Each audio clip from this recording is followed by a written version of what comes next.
and I'm going to stay right here and fight for this lost cause. Jimmy Stewart made the filibuster famous in Mr. Smith Goes to Washington, delaying the entire Senate by talking on the floor until he collapsed from exhaustion. Off the silver screen, the filibuster is less dramatic. On this vote, the yeas are 57, the nays are 42, 3/5. That's a bill failing to overcome this weapon of the minority party used to delay or kill legislation, provoking the ire of Senate Majority Leader Harry Reid. That filibuster after filibuster on major piece of legislation during this entire Congress. Not once, but 87 times.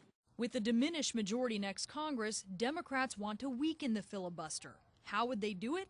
There are a number of ideas floating around, from eliminating the 60 votes needed to even have a final vote on a bill, to ending so-called secret holds, where a single anonymous senator can prevent a bill from coming to the floor, to forcing senators who want to filibuster to speak at length, sort of like Jimmy Stewart's character did.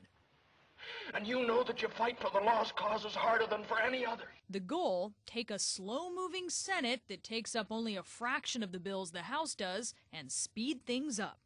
After years of arguing the filibuster makes the Senate necessarily deliberative, congressional scholar Thomas Mann now supports a change. Because it's made the Senate an utterly dysfunctional body. It gives power, first of all, to individual senators to put what is called a hold on a piece of legislation or a nomination to the courts or to the executive branch.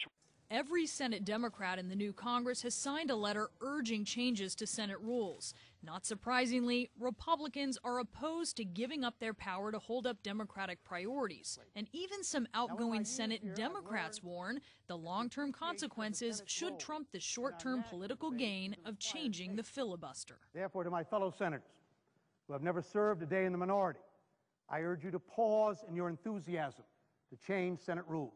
Now here's the thing, it takes 2/3 of the Senate, that's 67 senators, to change Senate rules. Democrats could get around that by appealing to the President of the Senate, who is Vice President Joe Biden, to allow just a simple majority to change the rules. It's a lot of newer Democratic senators here who support this, and they're the ones that outgoing Senator Chris Dodd was warning there, saying just wait till you are in the minority and you will regret that you've taken away your best tool. Brianna Keilar, CNN, Washington.